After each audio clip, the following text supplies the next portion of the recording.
ဒီနေ့မှာတော့ line ပေါ်မှာအရန်ကိုနာမည်ကြီးနေတဲ့ web 3 game buffet ကိုသွားစားခဲ့ပါတယ်။နေရာကကြတော့လှိုင်းပူတာရောမှာဖြစ်တယ်ပေါ့နော်။အဲ့မှာတော့ web တာနဲ့ပတ်သက်ပြီးတော့မှအဓိကရတယ်ပေါ့နော်။ဆိုတော့ web 3ထက်တာတို့ပြီးတော့ web ခုတ်တာကင်းတို့လည်းရတယ်။ဆိုတော့အဲ့ဒါအပြင်ကိုမှကြက်မဲနဲ့ကျန်တဲ့အသားတွေလည်းပေါ့နော်။စွန်းစွန်းလင်းလင်းလေး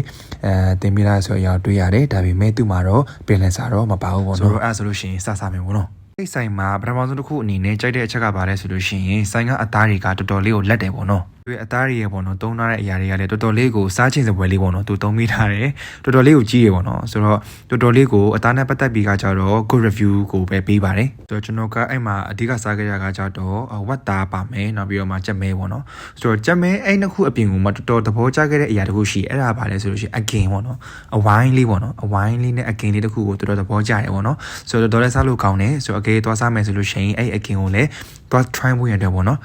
recommend ပေးခြင်းပါတယ်နောက်တစ်ခုသဘောကျတဲ့အချက်ကဘာလဲဆိုလို့ရှိရင်သူ့မှာပေါ့နော်အသားနဲ့တွဲစားဖို့ပေးထားတဲ့ sauce ကလည်းတော်တော်လေးကောင်းတယ်အဲ့ဒါအပြင်ကိုမှနော်တကယ်ပဲဒီ salad ရွက်တို့ kimchi တို့ကလည်းတော်တော်လေးလက်တယ်လို့ပြောရမယ်ပေါ့နော်တော့ဂျာဖြက်လေးကြောင်ဝင်ရမယ်ဆိုလို့ရှိရင်ကျွန်တော် YouTube channel လေးဖွင့်ထားတယ်ပေါ့နော်ဆိုတော့အဲ့မှာလည်းကျွန်တော်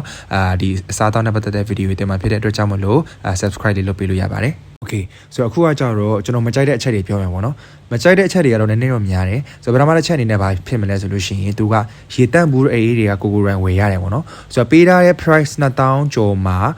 ရေတန့်ဘူးလို့ဘာလို့မပါဘူးဆိုတော့နည်းနည်းလေးလွန်တယ်လို့ခံစားရတယ်ဒါပေမဲ့သူကတော့ရေခဲတော့ free ပေးပါတယ်ဆိုတော့နောက်တစ်ခုကဘာဖြစ်မလဲဆိုလို့ရှိရင်အသားတွေအရန်ကောင်းတယ်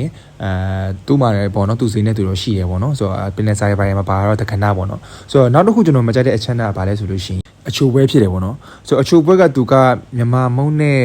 ရေခဲမုံနဲ့ပေးတာထင်တယ်ပေါ့နော်ဆိုတော့ကျွန်တော်ရေခဲမုံပဲ try လိုက်တယ်ရေခဲမုံကလုံးဝအဆင်ပြေမနေဘူးအသားတော်တော်ဖွာတယ်ပေါ့နော်အဲ့တော့အသားတွေအရန်ကောင်းပြီးတော့မှနောက်ဆုံးမှာအဖျားလေးရှူရတယ်လို့ကျွန်တော်မြင်နေပေါ့နော်ဆိုတော့အချိုပွဲမှာတော့သူတို့ဖြစ်တယ်လို့လေးလောက်ထားတယ်အဲ့ဒါတော့သဘောမကျဘူးဆိုတော့ rating ပေးရမယ်ဆိုလို့ရှိရင်တော့6 out of 10ပေးပါတယ် okay bye bye see you in the next video